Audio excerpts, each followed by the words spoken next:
Bangladeshi media আর বাংলাদেশি যারা ফেসবুকিয়ান, যারা ফেসবুকে আপনাদের সব কিছু দিয়ে দিছে, ফেসবুক যোদ্ধা, তাদেরকে বলা হয় ফেসবুক যোদ্ধা। তারা ফেসবুকে সব কিছু করে ফেলে, কিন্তু কাজের বেলা কোনো কিছু নেই, পুরা ঠনঠনা। কাজের বেলা একটু কিছু নেই, পুরাই ঠনঠনা।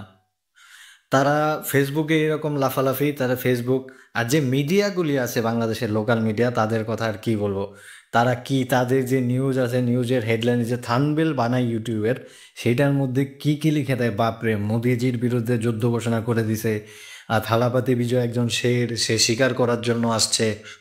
তো যাই হোক, ওইটা নিয়ে আমাদের কথা না। যে বাংলাদেশি মিডিয়াগুলি আর যে বাংলাদেশি ফেসবুক যে পিপলগুলি আছে, যারা ফেসবুকে যুদ্ধ করে, তাদের বিরুদ্ধে তাদের উদ্দেশ্যে একটাই কথা বলতে চাই, এটা ভারতীয় রাজনৈতিক ব্যাপার।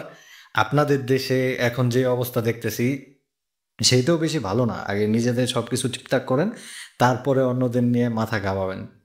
এইটুকুই বলার ছিল। ধন্যবাদ সকলকে।